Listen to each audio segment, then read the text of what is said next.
Welcome to Partners in Public Safety, the show that gives you an inside look at the work of the men and women of the Wilmington Police, Fire, and Emergency Management Services. Along with Corporal Mark Ivey here, my name is Captain Demetrius Todd of the Wilmington Fire Department. Today, you are in for a real treat. We have fun facts, interesting information, as well as a great message from Director George Giles of Wilmington Emergency Management. It's a new year and we've got a new show for you. We're going to be, throughout the year, we're going to be going over different topics about public safety and how you can work with your public safety professionals to keep Wilmington safer. We're going to have a series of interviews throughout the year, and the first person we're going to interview is actually your boss, Chief Anthony Good. You guys are in for a real treat with Chief Good today. Chief Good is going to talk to you about our deployment, which direction our fire department is going into, and he's a really personable guy. He actually looks forward to giving us opportunities to get out here in the community, work with you guys, work with community partners, such as the B+ Foundation. And the B+ Foundation, we actually had a charity hockey match between the Wilmington Fire Department and the Wilmington Police Department. It's called the Wilmington Classic, held this past January. Right, that was the second year. Even though you guys won. I wasn't going to bring it up, but we did win. It's twice in a row now, right? But yeah, it's 2 years in a row. We got you guys last year in the basketball game. But even though we're talking hockey, not basketball here. You know what? The real winners is the constituents, because we had over 30 different businesses donate money. 734 people were in attendance. They earned over $6,400 some odd dollars to go towards cancer. And you know, that was your firefighters who really did a great job doing the heavy lifting behind that. I mean, our police officers are right there with you, but I think we need to recognize Griff Jordan, firefighter Griff Jordan. Absolutely. He did, I know, he worked, he got over 30 businesses to donate different things for an auction and a raffle. And he did a great job, I think, bringing our public safety plan, or the basics of our public safety plan, to the public, which is what? It's bringing the community together to work with our public safety professionals. And that's what we need to be doing. That's right. So, stick with us. We'll be back in just a few moments with Chief Anthony Good as he explains his plan for the Wilmington Fire Department in 2014.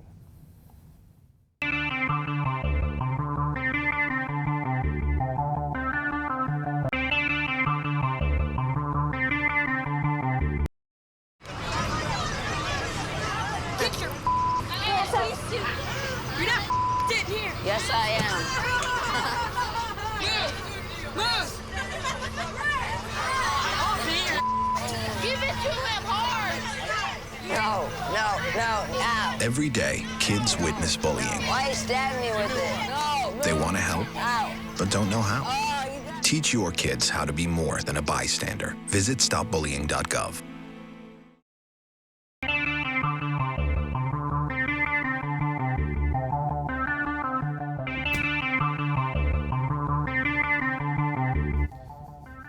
Welcome back, and joining us is Chief Anthony Good of the Wilmington Fire Department. Welcome, Chief, and thanks for joining us. Good morning. Hey, Chief, how are you? I'm doing good. How you doing? We're all right. We're all right. All right, Chief, you're in your second year of being the Chief of the Wilmington Fire Department. Last year was a turbulent year. You hit the ground running. You want to tell us a little bit about last year and what you did? Not really. We're moving forward. No, last year it was a very experienced learning position where you can sit there and take a lot of things from the year. We learned where we needed to get better because we were weak in some areas. We know we were strong, and to be honest with you, our strengths were our personnel, the people on the ground. It's just like in PD, the officers that are on the street, they're handling the business that you need. The everyday tasks of operational budgets and everything else, that starts to drag you down from day to day. You know, right. Young man like myself, I like to get out there on the streets and do things with people also. Learn you got to sit in the office a little bit more, go to meeting after meeting.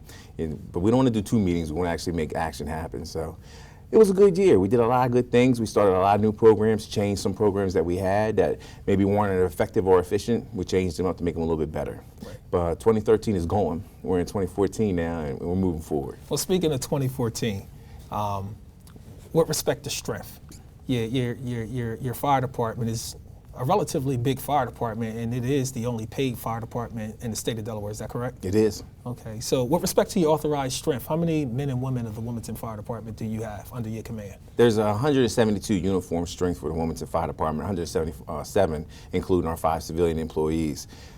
We need to maintain that strength. over the years, we've taken and reduced strength and reduced some of the companies that we've had. But right now, our deployment plan, the way it's working, is very effective. But we're running at a minimum strength, but to serve our customers, the citizens of the city of Wilmington and the residents and the visitors that come here, we have to be able to operate at full capacity. And our full capacity right now is 172 uniformed firefighters. We want to stay there. We're on an attempt to stay there. But everything is based on our fiscal responsibilities, so we have to look at that every year. So, Chief, as part of that, I know in the past we've done something called rolling bypasses. That's correct.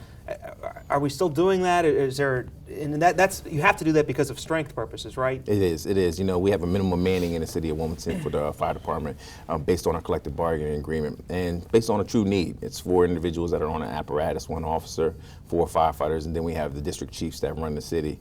We had rolling bypass for a few years to reduce some of our overtime costs, to bring our fiscal responsibility a little more in line with where we needed to be, financially. Mm-hmm. But we changed the program in 2013 when I took office. We changed it to conditional company closures. Now, most people, of course, say you just changed the name, but the program itself actually changed.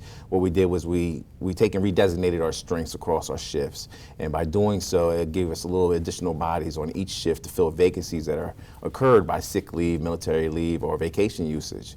Another thing that we also did was we took out engine company number 5 from the rotating companies that go into rolling bypass. There were 3, engine 4, engine 6, and engine 5. We took engine 5 out of that scenario because of the fact that they're a single house, meaning that there's only one company in the station that they observe. So we didn't want that spot and that vacancy up there in Rockford Park area all the way in Trolley Square to be vacant at all times. We wanted to make sure it was filled at all times, so we took them out of rotation. And it's working for us. Because the closest fire station besides that would probably be, what, Station 6? Station 6 on Union Street at 3rd and Union, and then the other station would be at 22nd and Tatnall, Station 4. It's a lot of distance in there, and it causes a little bit of a time delay in getting to a scene. Our response time gets a little bit longer instead of getting shorter, and that's what we're looking to do, is reduce the response time that we have here in the city of Wilmington. One of the big key aspects of that is, Mayor Williams took office. He was not a fan of the rolling bypass situation that we had, and we had to change it. But we also have to be fiscal, and we can't take things completely out of the works. So we altered the plan. We call it a new name, conditional company closures, because it's based off the condition of how many individuals are actually off sick, injured, on bereavement leave for family member's death or injured leave. So it's worked for us. We reduced conditional company closures in the year 2013, 75%. Which it's actually an amazing number. And to do so without raising our costs and our budget overtime budget funds too much it's for the citizens. We have to serve those customers. So if you would say in the year prior, with respect to rolling bypass, when you had rolling bypass, I guess what I'm hearing is the company was actually out of service. So if you had it for 365 days, they were out of service for that 365 days. That's correct. That's correct. But in comparison with conditional company closures, out of 365 days, do you have a number as to how many days? 58 days. That's phenomenal. It is. It's just coming up with a different plan, but it's not a fault on the previous administration. The new administration has given us the ability to make some of those changes. Where we may not have had the ability to make the changes in the past, we had the ability this time coming in. As everyone knows, our mayor is a friend of public safety, and he understands the need and the importance of it. It's, some people think of it as an insurance. It's not an insurance. If we're not there to take and try to cause prevention or to actually get out there when we're responding to incidents, who's going to do it? Right. Who's going to be there for the individual who needs the help? Everybody's emergencies are different, but it's still an emergency to an individual, and we have to respond. Okay. How many fire stations do you guys have in the city of Wilmington? Currently, we have 7 fire stations, one being the Marine unit that we have, 6 engine companies, and 2 ladder companies run out of those 6 other stations other than Station 7, which houses the Marine unit. 2 of the engine companies are actually called squad companies, and for the purpose of that is because a few years ago, the heavy rescue that we had here in the city of Wilmington, Rescue 1, was eliminated. So to come up with an alternative plan to administrating those technical rescue services, the search and rescue services that are needed during a house fire, we had to take and implement a plan with 2 squad units, which basically split the responsibilities of heavy rescue, technical rescue, or search and rescue for fires into those 2 different companies. It's working. It's not, we'll never replace Rescue 1. We wish we could, but to be fiscally responsible, which is my job, make sure that we remain fiscally responsible while we're still serving and giving people the high quality of service that they deserve. We had to keep it going, couldn't bring it back. Wish we could. Now, could you explain the difference between a engine and a ladder for our viewing audience? I'm glad you asked. You know, when people say that a fire truck pulled up on scene, they didn't know why or what they were going to do. Every truck doesn't have water on it. So when we have engine companies respond from out of their station to a house fire, the engine company has water on the truck. They're the ones with the hose, the water, they're going to put the fire out. The ladder companies, their whole job and their whole function within a fire is completely different. They do search and rescue, they cause ventilation, they assist on putting the fire out. But you know, when you think of a ladder company, you also got to think these are the guys that are actually going above and beyond the fire without any hose, without any water to protect themselves, to go in and do those searches and those rescues of individuals. Very dangerous position to be to place yourself in, and we have to think of that when we think about who's going to be on each one of those ladder companies or trunk companies that they're always referred to. So on a typical fire, Chief, how many engines and ladders do you typically use or need? Yeah, on a typical fire, you're going to use 3 engines and 1 ladder, whether it's a small working house fire, as in a bedroom, maybe 2 bedrooms. We'll use that amount. So how many men? How many men? How many men would it? Men and women. Men and How many men and women? How many? Because you know we do have female firefighters, and we encourage more women to join because our numbers are actually depleting as people come up to the retirement age. But on a typical fire, you're looking at anywhere between 20 to 24 people to effectively put out that fire and to do search and rescue. That's 3 engines, a ladder, and then the battalion chiefs that are on scene. We hear about, I really don't know much about fighting fires, but we hear the term 1 alarm, 2 alarm, 3. What does that all mean? First alarm would simply be the assignment that goes to a regular alarm. So anytime alarm bells are ringing or someone reports a fire, they send what to be that first alarm. That's the initial alarm that goes out. A second alarm would be struck by the incident commander, battalion chief, deputy chief, or myself who's on scene, indicating that we need more manpower. And what that does is when you strike the second alarm, it brings additional manning that we have. Now, third alarms we don't have in the city of Wilmington anymore because our numbers have been reduced. So when we hit third alarm, it's basically a general alarm. What that means is we need help and assistance from the county and have county volunteer units to come into the city to assist us, as well as calling back our own members to do engine companies that we have in reserve status and put them in service. Now, with respect to the county, you mentioned the county. What type of relationship does the city of Wilmington have with the Newcastle County firefighters? We are fostering a great relationship.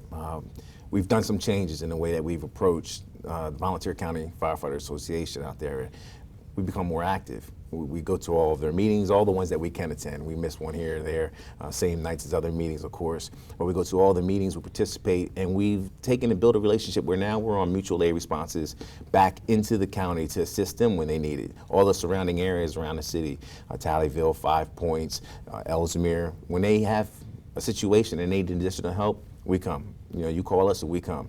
And we're reciprocating the information, the assistance that they give to us. That's all we're doing is giving back for what they give to us. Newcastle County government has realized that that's a need that they have, and we want to facilitate that need, so they're helping us. They instituted grants that were given to us long ago under Chief Jim Ford when he was the chief, and now we're starting to get new things. Cool. Well, we're just about getting out of time, Chief, but I don't want to steal your thunder, and there may be some things that's on your mind that you would like for a viewing audience to know. If you could, in 1 minute or less, tell us anything that you think we need to know about the Wilmington Fire Department, deployment, authorized strength, relationship building, or a safety tip, whatever. Everything you just said, I think we need to take and enhance it. You know, the Wilmington Fire Department has become more community driven. We're out in the community all the time. Our fire marshals and our fire prevention unit is going to be in the community every day. We're serving the citizens of the city of Wilmington. You hear about us when we're doing code enforcement because we're shutting down properties that most people either had a problem with or maybe they like and they don't want to see it shut down. But we're doing more things in the community. We want to stay doing more things. We want to actually increase that number. It's all about our customers. The mayor refers to citizens as the customers because you are customers. So if you have a complaint about anything the Wilmington Fire Department does, I want to hear about it. If you see me on the street, tell me about it because we'll make something happen. And they will see you on the street. I've seen you out there on the street on fire scenes. You're a very active fire chief. Oh, thank you. I appreciate that, but it's because I'm young and I'm active, but it wears. It has a heavy toll. Well, Chief, we do appreciate you sticking with us here, sharing with the audience a little bit about what the fire department's doing, what you have done. Looks like you've got a great second year ahead of you in 2014. I hope so. All right. Thank you again, Chief. Stick with us. We'll be right back.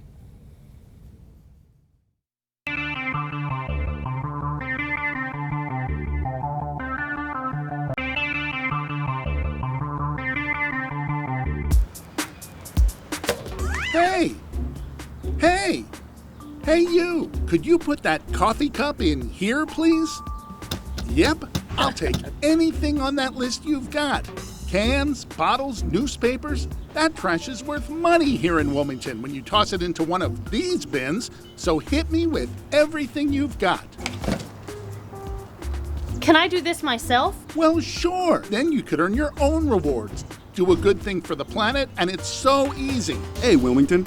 Sign up for the Recycle Bank program and receive your own recycle container with wheels. You'll then be credited for a certain dollar amount for every pound of recyclables you provide, all redeemable for valuable rewards.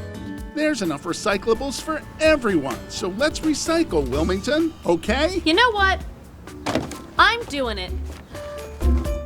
Just call the number. You gotta call the number. This number, right here. Call that number.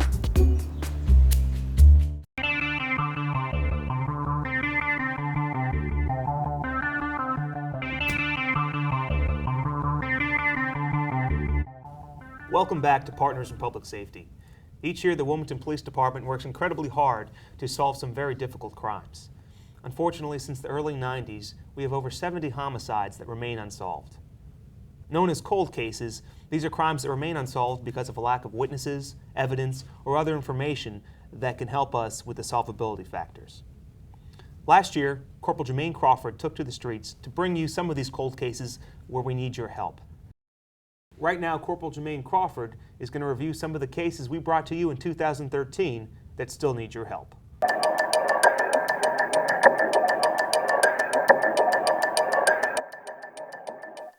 Over the past year, our cold case unit has been reviewing unsolved homicides. Although they've been working really hard on their investigations, we still need your help. Here's a preview of some of the cases that we brought to you this year. Vaughn Williams. This incident occurred March 2nd, 1998. He was found with a gunshot wound to his chest in the 700 block of West 3rd Street. Now we know that West 3rd Street is located right behind the McDonald's. A passerby witnessed Vaughn laying in his car and thought he was sleeping. That's when she called the police. And when we arrived, we observed Vaughn lying in his car with a gunshot wound. Charles Gordon. This incident occurred between October 6th and October 8th, 2005. Charles was located in his Crestview apartment, which is in the 2700 block of North Market Street. What we know about this case is that the suspect entered Charles's apartment and brutally murdered him. Jane Stewart. This incident occurred between September 23rd and September 24th, 1992. Jane was located in her home, which is in the 500 block of East 35th Street. What we know about this case is that an unknown suspect entered her kitchen and brutally beat her to death. Jerry STEED. This incident occurred between December 27th and December 29th, 1991. We know Jerry STEED was inside of his residence, which is located in the 700 block of West 27th Street. What we know about this case is that an unknown suspect entered his residence and brutally beat Jerry to death. Marie Brown was last seen May 2nd, 1991 by a friend. What we know about this case is that the suspects entered Marie Brown's home, which is located in the 2800 block of North Harrison Street, through the basement and ransacked the house on their way up to the second story. When they arrived on the second story of the home, the suspects made contact with Marie and brutally beat her to death.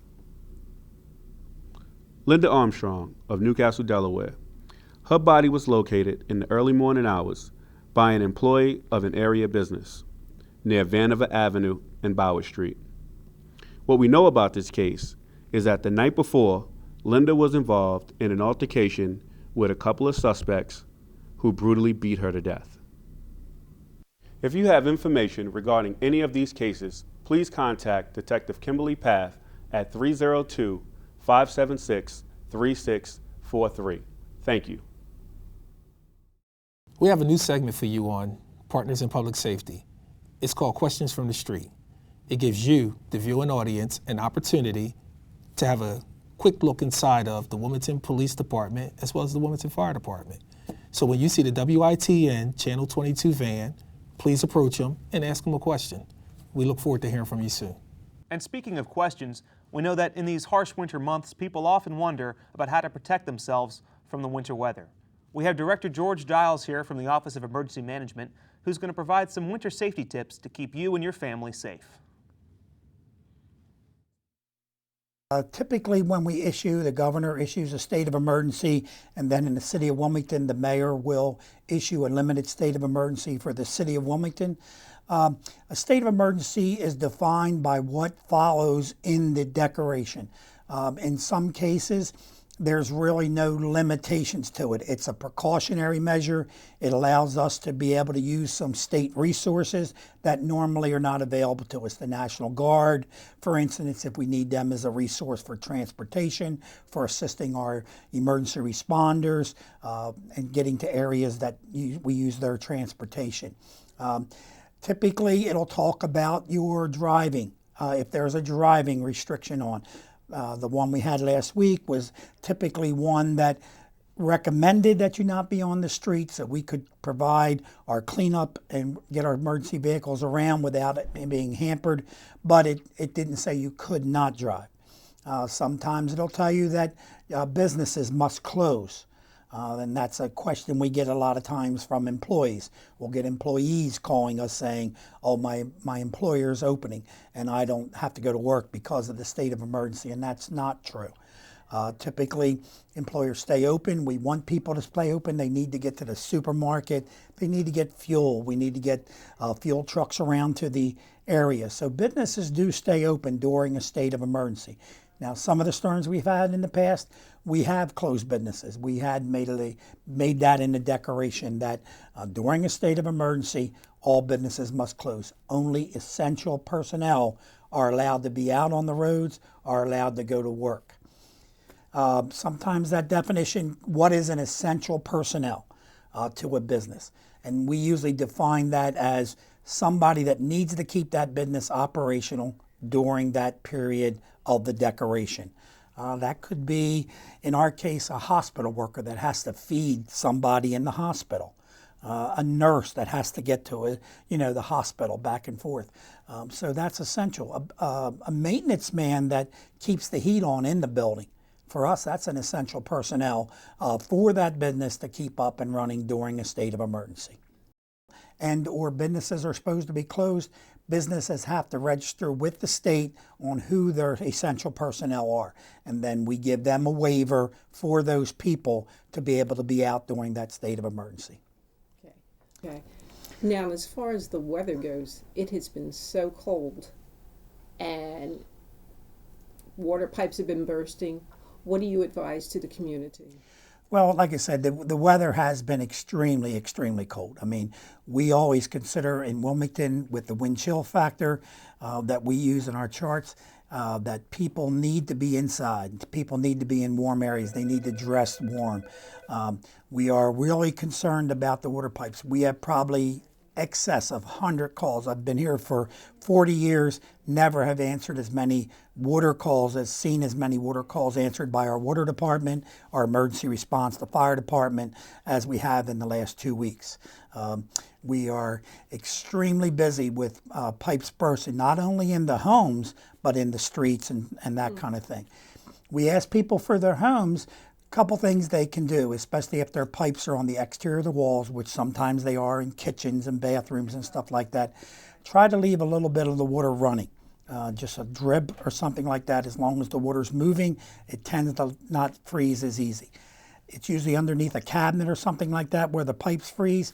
Open up the cabinets to the heat. Leave them open a little bit so maybe some more heat will get in like that. But don't turn your heat down. Some people, when they go to sleep and they're going to cover up, they tend to turn their heat down at night. That's not good for the pipes. We don't want to do that. One of the other things we want to remind everybody is, make sure you know where your water shutoff is in your house, inside your basement or wherever that might be. That way, if there is a break, the chance for damage is minimal if you can get in and shut off the water. One of the things as the weather starts to warm up, or in the cases we've been going through the last few weeks, is it gets cold, then it gets warm. And as these pipes start to fall out, that's when sometimes you see the leaks, because then the water starts to thaw out, and then we have the leaks. So you want to not only watch it when it's freezing, but also watch it a lot when it's starting to thaw out and the water is starting to move, because you can get water leaks in your walls and stuff like that, and by the time you notice it, it's causing extreme damage, and then it's getting more costly than letting the water run, and maybe your water bill being up a few cents or a few dollars. So with the freezing weather, of course, there's the snow that we have to be concerned about. I think there's going to be some more snow coming up, and there's a concern about the plows getting down the street. And typically that's a good thing for us, with especially snow. After snow, we get it done and we start again. It freezes. Our plow trucks have certain routes to run. They're out on 24-hour shifts once the snow comes, or even pre-storm. We're treating the roads with a substance as people drive over it. It heats up and keeps the snow melting. But our plow trucks, some of them are pretty big. So in the city of Wilmington, we do all the major routes first. We start with the larger routes, the 4th Streets, the Market Streets, the Pennsylvania Avenues, the downtown area, get that open so people can travel and move around freely. Then we move into the neighborhoods. We move into the neighborhoods with our pickup trucks, our smaller plows. We need to remind people, though, they still need to park as close to the curb as they can. Some streets are small in the city of Wilmington. Even our small trucks have trouble getting down them if they don't park right, if they leave their ends of their cars out a little bit because they couldn't get in over top of the ice or something like that. We ask people to remind them, please don't shovel your snow back into the street. Then we just have to plow it back, and we're going to plow the car in. It makes it hard for us to keep the streets clean.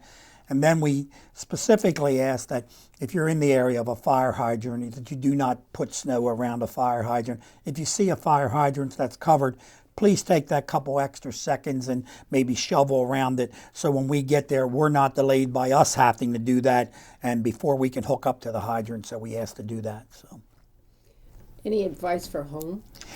At home, we always, we say, make sure you're checking on people that are by themselves, elderly people, people with medical conditions or something like that. Make sure you check on them. We talk to them every day.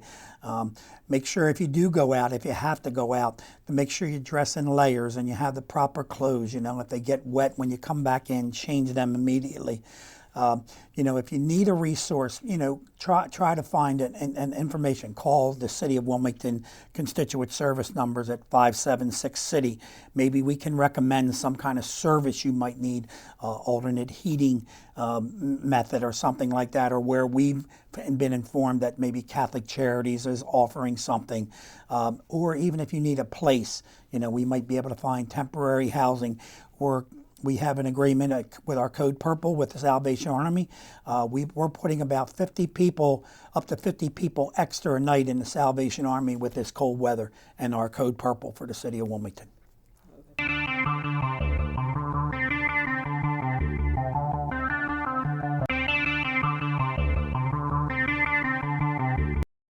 We are your Wilmington City Council, and we're also your neighbors. We're asking you to let us know about your community events, achievements, concerns, and issues. That's why we created a special email address that will connect you to all of us in City Council. Drop us an email about things going on in your neighborhood with Community Events 22 at wilmingtonde.gov. That's Community Events 22 at wilmingtonde.gov.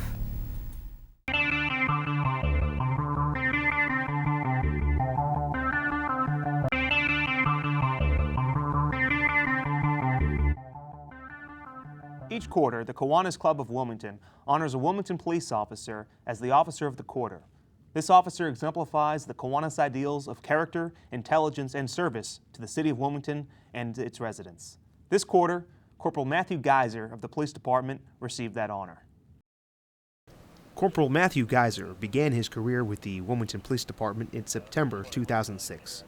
He currently serves in the Uniformed Services Division's D Platoon, where he is assigned to the 13th Radio District.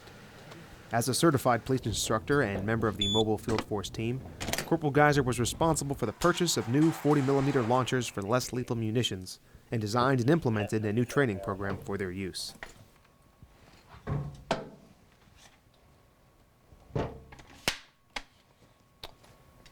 This is a Penn Arms 40mm single launcher. It's used for disorderly crowds, has the ability to disperse gas as well as other less lethal munitions at close range or also at a distance. Has a 4-end grip. It is equipped with the EOTech. We have 8 launchers in the field force, all equipped with EOTechs, make accuracy a lot better for everybody. Has a collapsible stock, make it better for people with like bigger sizes and so forth. Corporal Matthew Geiser is a native of Texas, but moved to Delaware as part of a military family when he was 5. His wife Stacy and he have 3 children, and in July his daughter was delivered by a fellow Wilmington police officer in the Geisers' home. On the street, Corporal Geiser is an aggressive officer who proactively seeks out criminal activity. In the fourth quarter, Geiser seized 3 firearms and has a talent for locating absconders and wanted persons. One of the suspects was caught with $30,000 in counterfeit currency. Another suspect was wanted by the Delaware and Pennsylvania state police agencies for several felony thefts from senior citizens. I've actually always wanted to be a police officer, ever since probably the age of about 12. I come from a military family, so I actually broke tradition. I'm actually the first cop on both sides of the family. I always told my dad I just really want to be a cop. I didn't have anything against the military. I just, for some reason, I think when I was younger, I saw a cop in uniform, and I thought, you know, that's really what I want to do. I always played cops and robbers when I was younger, and always dressed up as a cop as a kid when I was during Halloween. So it's just something that's always been in my mind ever since I was probably about 12. Corporal Matthew Geiser epitomizes the Kiwanis ideals of character, intelligence, and service to the city of Wilmington and its residents.